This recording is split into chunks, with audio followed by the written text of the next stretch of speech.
Hello everyone. ఈరోజు ఒక అందమైన ప్రేమ కథ మీ ముందుకు తీసుకొచ్చాను. వినేసేయండి. ఆ రోజు నా జీవితంలో మరిచిపోలేని రోజు. ఇంజనీరింగ్ కళాశాలలో నా మొదటి రోజు. కాలేజీ ప్రాంగణంలో అడుగుపెట్టగానే ఏదో సాధించాననే చెప్పలేని సంతోషం. ఆ రోజు నాన్నతో పోరాడి నాన్నని ఒప్పించి సాధించి చివరికి ఇంజనీరింగ్లో జాయిన్ అయ్యాను. కారణం, ఆడపిల్లకి చదువెందుకు, ఉద్యోగం చేయాలా ఊళ్ళో లేలా అనే దృక్పథంలో ఉన్న అటువంటి ఇంటిలో పుట్టి పెరిగిన ఆడపిల్లని నేను. మరి నేను సాధించినట్లే కదా. మా నాన్నకి నేనంటే చాలా ఇష్టం. అందుకే నా మాట కాదనలేక ఒప్పుకున్నారు. నా స్నేహితురాలు సుమ కూడా అదే కళాశాలలో చేరింది కనుకే నాన్నని ఒప్పించడం కొంచెం తేలికయింది. నా విజయంలో తన పాత్ర కూడా ఉందండోయ్. ఇద్దరము కంప్యూటర్ బ్రాంచ్లో చేరాము. క్లాస్ రూమ్ ఎక్కడ ఉందో కనుక్కొని అటువైపుగా వెళ్తున్న మాకు చాలా కంగారుగా ఒక అబ్బాయి మా రూమ్ వైపే వస్తూ అనుకోకుండా నన్ను ఢీకొట్టాడు. పడిపోబోతున్న నన్ను సుమ పట్టుకుంది. ఆ అబ్బాయి ఏమో సారీ అండి, క్లాస్కి టైం అయిపోతుందనే కంగారులో కాస్త చూసుకోకుండా ఇలా అంటూ నా వైపే చూస్తూ మాటలు మింగేశాడు. సుమ మాత్రం ఆ అబ్బాయిని వదలలేదు. ఆ మాటలు పట్టించుకోకుండా చివాట్లు పెడుతూనే ఉంది. ఇంకా ఆపవే తల్లి, సారీ చెప్పాడుగా అని తనను అక్కడి నుండి క్లాస్కి లాక్కపోయాను. కానీ ఆ అబ్బాయి చూపు మాత్రం నాపైనే ఉంది. మా క్లాస్లోనికే వచ్చి కూర్చున్నాడు. అబ్బాయి పేరు సాగర్. చూడటానికి స్మార్ట్గా ఉన్నాడు. ఎత్తు రంగు అన్నీ కలిసి ఆడపిల్లల కలలు కనే రాకుమారుడిలా ఉన్నాడు.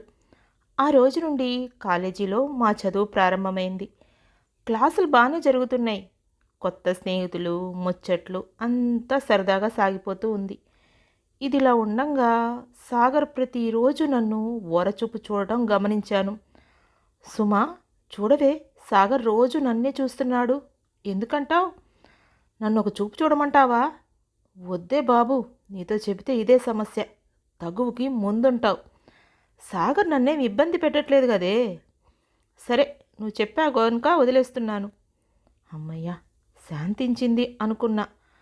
నా మనసులో రోజు నన్ను సాగర్ చూడటం, అది చూసి ఏంటి అని నేను కనుబొమ్మలతో సైగ చేయటం, ఏమీ లేదు అంటూ తల అడ్డంగా ఊపి తల కిందకు దించేయడం, ఇలా రోజు ఒక దినచర్యగా మారిపోయింది. ఎదుటిపడినా ఏమీ మాట్లాడడు. అందమైన చూపు చూసేవాడంతే. ఆ చూపులో ఏదో తెలియని నిష్కలంకమైన ఆకర్షణ ఉంది. ఇలాగే 4 సంవత్సరాలు గడిచిపోయాయి. ప్రతిరోజు సాగర్ నన్ను అలానే చూసేవాడు. ఏంటి అలా చూస్తున్నావని అడిగే ధైర్యం లేదు నాకు. ఎందుకంటే నేను పెరిగిన వాతావరణం, మా ఇంటి కట్టుబాట్లు అన్నీ నన్ను ముందుకు అడుగేయనీయలేదు. ఇంజనీరింగ్ పూర్తయిపోయింది. నేను, సాగర్, సుమ ముగ్గురం మంచి మార్కులతో ఉత్తీర్ణులమయ్యాం. ఎవరి దారిన వాళ్ళు వెళ్ళిపోయాం.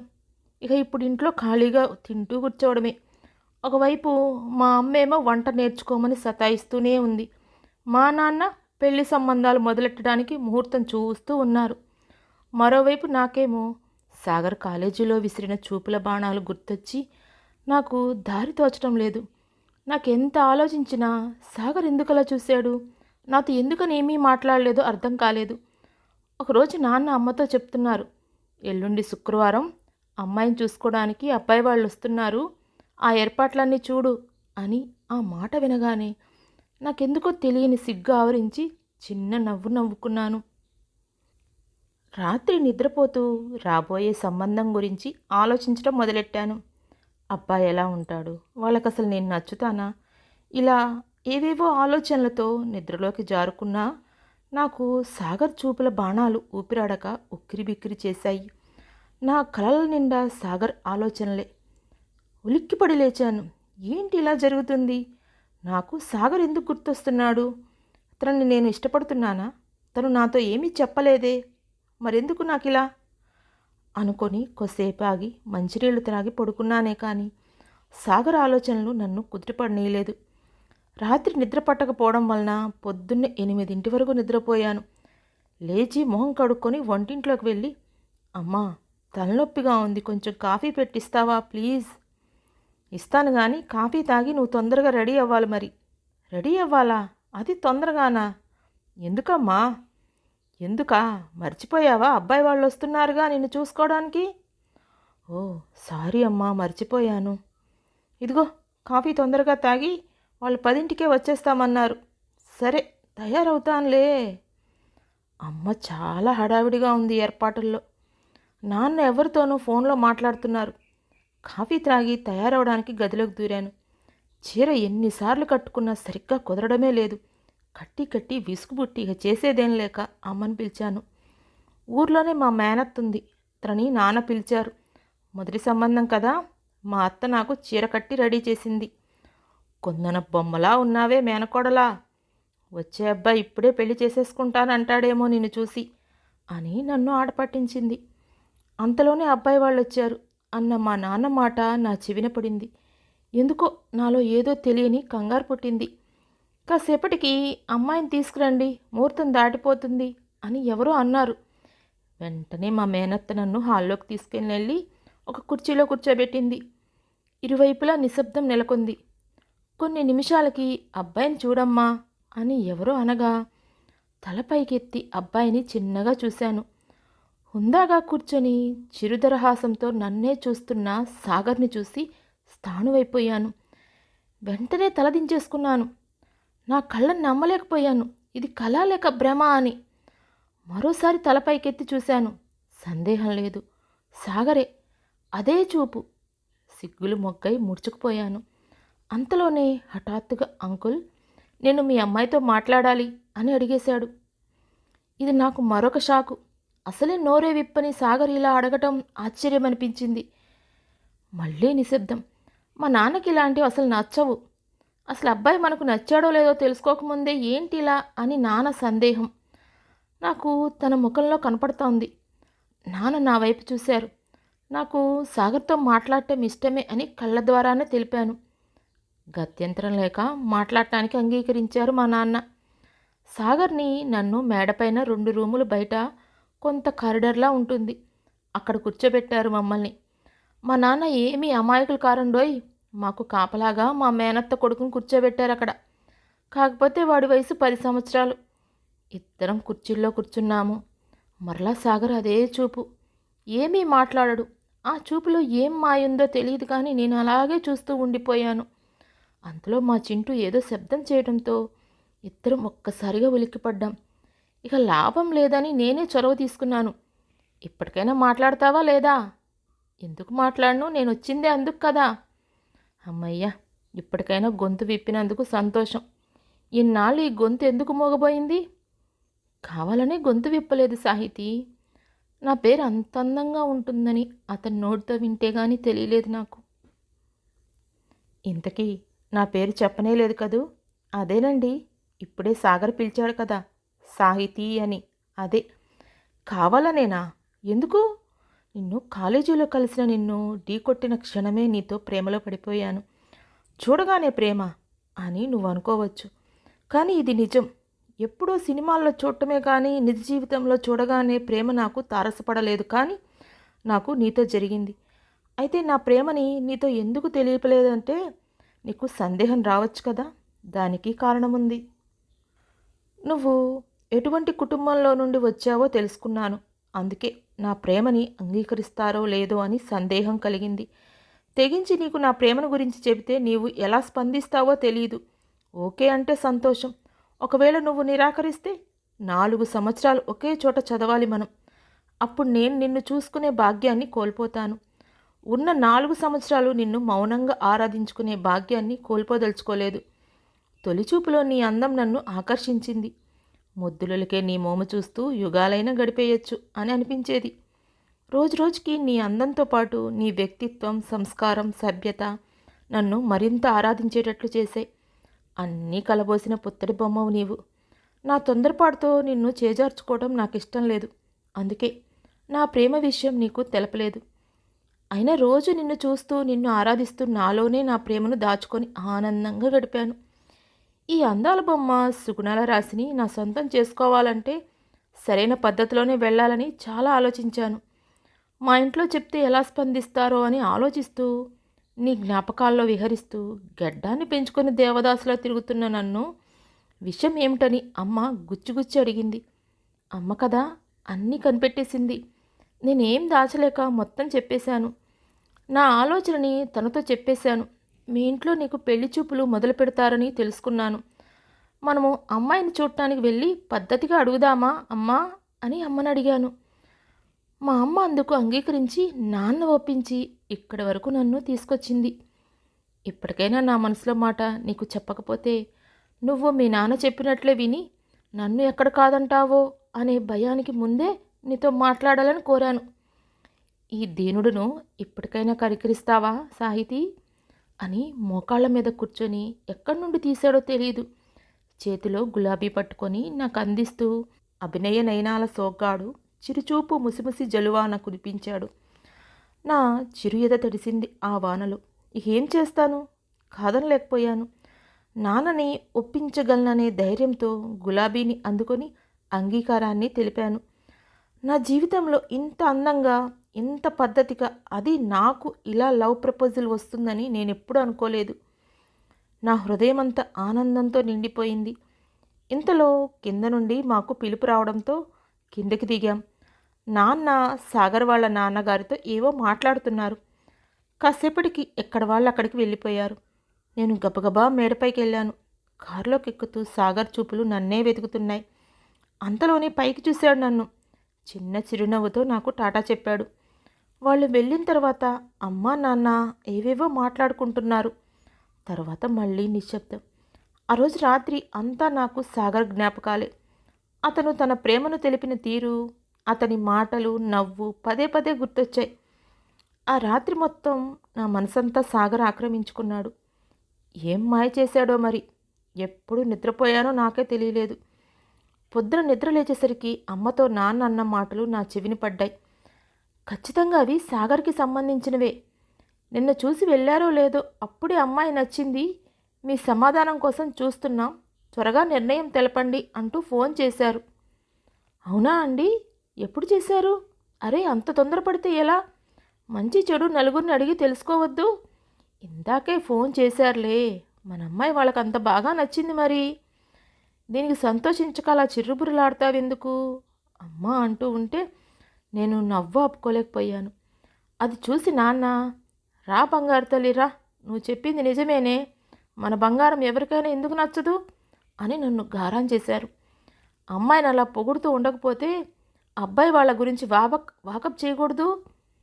సరే దీనికి ఏమొచ్చినా ఆపలేం, నేను బయలుదేరుతున్నానురా తల్లి అని నాన్న బయటికి వెళ్ళిపోయారు. అలా 2 రోజులు గడిచిపోయాయి. అమ్మా నాన్న మళ్ళీ మాట్లాడుకుంటున్నారు అబ్బాయి గురించి. అందరూ మంచిగానే చెప్తున్నారు. కుటుంబానికి కూడా మంచి పేరు ఉంది, మంచి ఆస్తిపరులే, ఈడు జోడు బాగుంది. మరి దేని గురించి మీ ఆలోచన? అన్నీ బాగానే ఉన్నాయి, కానీ మొదటి చూపులకే మనం ఎందుకు కంగారు పడాలి? ఇంకా మంచివి సంబంధాలు వస్తాయేమో కదా. మీరు చెప్పింది వాస్తవమే, మరి ఆలోచించండి. ఆ మాట వినగానే నాకు దిగులు పట్టుకుంది. ఇప్పుడెలా? ఏం చేయాలి? మనసు పరిపరి విధాలుగా ఆలోచించసాగింది. సాగర్ వాళ్ళ ఇంటి నుండి కబుర్ల మీద కబుర్లు చేస్తూనే ఉన్నారు, మీ నిర్ణయం తెలపండి అని. నాకు తెలిసి ఇదంతా సాగర్ పనే అని. కానీ నాన్నకి కోపం వచ్చి ఎక్కడి సంబంధం వద్దని చెప్తారేమో అని ఒక పక్క అనుమానం మొదలైంది. అందుకే ఇక లాభం లేదని ఒక నిర్ణయానికి వచ్చి ఒక కాగితం మీద ఇలా రాశాను.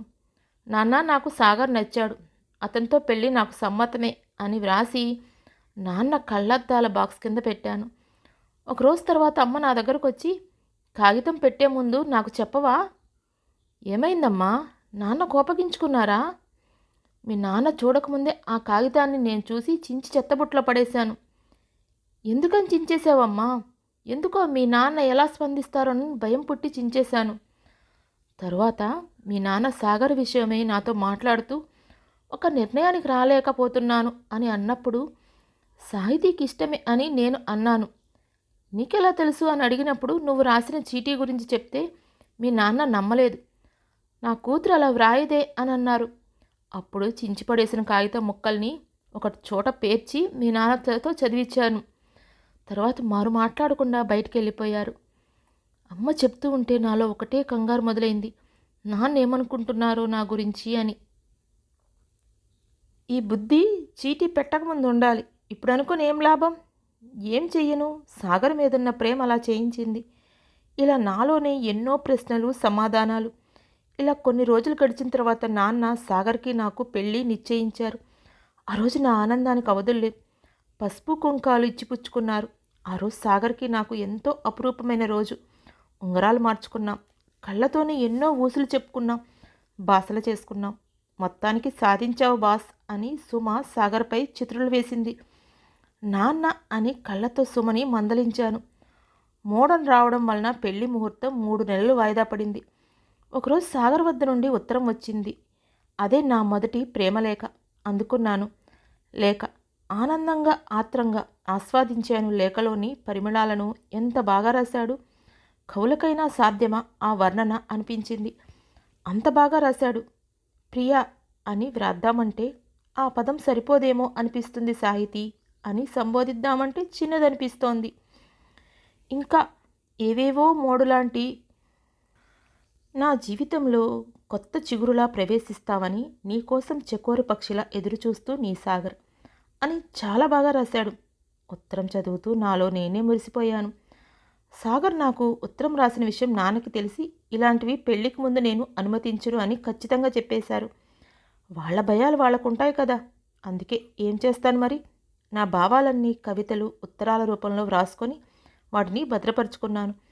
అయితే సాగర్ రాసిన ఉత్తరాన్ని దొంగచాటుగా రోజు చదువుతున్నాను. ఎందుకంటే అదే నా మొదటి ప్రేమలేఖ కదా మరి. 3 నెలలు 3 యుగాలుగా గడిచాయి మా ఇద్దరికి. మొత్తానికి ఆ శుభతరుణం రానే వచ్చింది. మా పెళ్ళి అంగరంగ వైభవంగా జరిగింది. ఇరువైపుల నుండి పెళ్లికి పిలిచిన అందరూ వచ్చి మమ్మల్ని మనస్ఫూర్తిగా ఆశీర్వదించారు. అప్పగింతలు జరిగిపోయాయి. పంతులు గారు మాకు అరుంధతి నక్షత్రం చూపిస్తుంటే సాగర్ నా పక్కనే ఈ నక్షత్రం ఉండంగా మీరు మళ్ళీ వేరే నక్షత్రం చూపిస్తారేంటి పంతులు గారు అని అనేసరికి అందరూ ఒక్కసారిగా పకపకా నవ్వారు. సరదా మనిషే అని అనుకొని నేను నవ్వుకున్నాను. అందరూ అప్పగింతల సమయంలో ఏడుస్తారని విన్నాను, కానీ నాకేడుపే రాలేదు. బహుశా అదే ఊరిలో ఉంటాననో లేక మనసుకి నచ్చిన వాడిని చేసుకుంటాననో తెలియలేదు. మరి నాన్నకి నేను ఏకైక కూతురిని అవడం వలన చిన్నాన్న కొడుకు తమ్ముడు స్థానంలో ఉండి చేయవలసిన అన్ని కార్యాలు పూర్తి చేశాడు. హోమం చుట్టూ తిరుగుతున్నప్పుడు సాగర్ నా వెనక నిల్చొని తన చేతుల్ని నా నడుముకు ఇరువైపుల నుండి నా చేతుల కింద తన చేతులు ఉంచి హోమంలో పేలాలు వేస్తున్నప్పుడు సాగర్ నాకు అత్యంత సమీపంగా రావడం అదే తొలిసారి. అతని బాహువుల్లో బందీ అయిపోయినట్లుగా అతని శ్వాస నాకు అత్యంత సమీపంగా తన చేతులు నా చేతులను తాకుతూ ఆ తొలి స్పర్శలో నన్ను నేను మైమరిపించిపోయాను. పెళ్లిలోని ప్రతి తంతు ఆస్వాదించాము ఇరువురం. అన్నీ ముగిశాక అత్తవారింట్లో అడుగుపెట్టాను.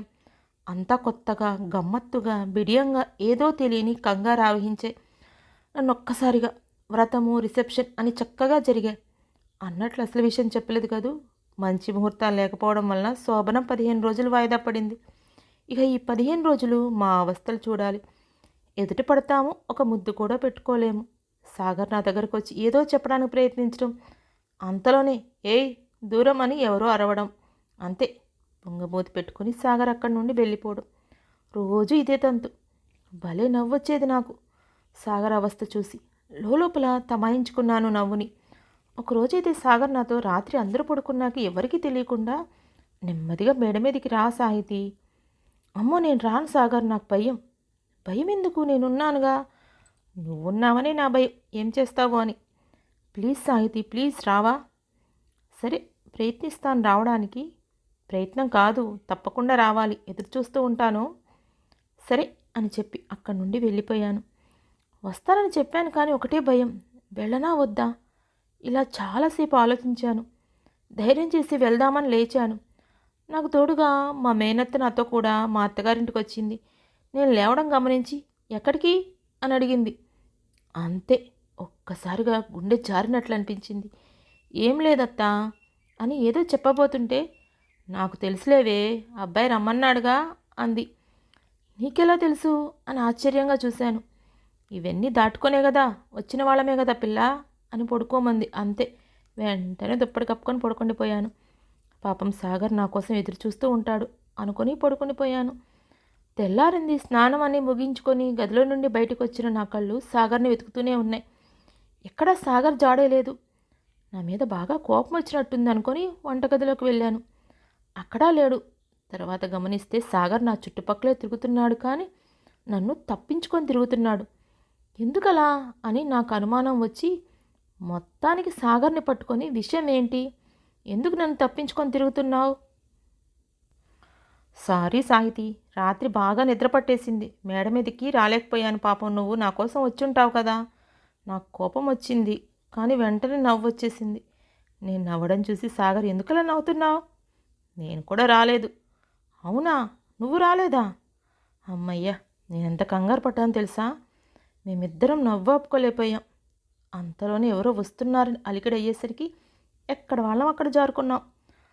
హోటల్కి వెళ్తే టేబుల్ కింద ఒకరి చేయి ఒకరు పట్టుకోవడం, ఎవ్వరికీ తెలియకుండా రహస్యంగా మాట్లాడుకోవడం, దొంగతనంగా కలుసుకోవడం అన్నీ భలే గమ్మత్తుగా జరిగిపోయాయి.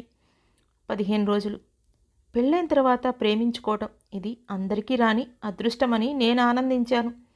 మొత్తానికి మేము ఎదురు చూసిన రోజు రానే వచ్చింది. అదేనండి మా శోభనం రోజు. నన్ను మా మేనత్త బాగా అలంకరించింది. చెవిలో ఏవేవో చెప్పింది నాకు. అవేమీ అర్థం కాలేదు. నా మనసు నిండా సాగర్ నిండిపోయి ఉన్నాడు.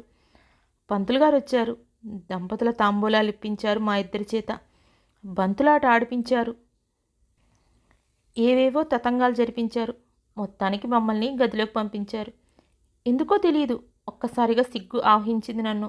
సాగర్ నాకు దగ్గరగా వచ్చేసరికి నా గుండె వేగంగా కొట్టుకోవడం ప్రారంభించింది. కానీ సాగర్ నన్ను దగ్గరకు తీసుకొని, నీ గురించి, మీ వాళ్ళ గురించి చెప్పు అన్నాడు. ఇంకా అంతే, నా భయం బిడియం అన్నీ ఒక్కసారిగా మాయమైపోయాయి. అల్మారాలో నుండి ఒక ఫైల్ తీసి సాగర్ చేతిలో పెట్టాను. ఏంటిది అన్నట్లు సాగర్ నా వైపు ప్రశ్నగా చూశాడు. తొలి రాత్రి బహుమతి అని మెల్లగా చెప్పాను. నీకు చేరవేయలేని నా మదిలోని భావాలను అక్షర రూపంలో వ్రాసి లేఖలుగా రాసుకొని ఇన్నాళ్ళు నా దగ్గరే పదిలంగా దాచుకొని నీకు ఇస్తున్నాను. వీటిని ప్రేమలేఖలు అనుకుంటావో, నా మనోసుమాలుగా అనుకుంటావో నీ ఇష్టం. ఇది నా మొదటి ప్రేమలేఖ అని వివరించాను. వాటిని అందుకొని చదివాడు. ఎంత బాగా వ్రాసావు అని నా పెదవులపై తొలి సంతకం వేశాడు. అది మొదలుకొని తెల్లవార్లు మాట్లాడుతూనే ఉన్నామిద్దరం. అలా ఎప్పుడు పడుకున్నామో మాకే తెలియలేదు. మనసులు కలిసిన తరువాత, మాటలు కలిసిన తరువాత తనువులు ఏకమయ్యాయి. సాగర్ కౌగిల్లో గువ్వలా ఒదిగిపోయాను. మా అనురాగ బంధాన్ని చూసిన అందరూ మీది మేనరికమా లేక ప్రేమ వివాహమా అని అడుగుతున్నారు. ఏం చెప్పాలో అర్థం కాక మాలో మేమే నవ్వుకున్నాము. మధురమైన ప్రేమకు సాక్షిగా ముడిపడిన ఈ అపురూప బంధం పెద్దలు కుదిర్చిన ప్రేమ వివాహ బంధం కదా మరి మాది. ఎలా ఉంది సకులు? నచ్చితే లైక్ చేసి షేర్ చేస్తారు కదా. మరొక మంచి కథతో మీ ముందుంటాను. Thank you.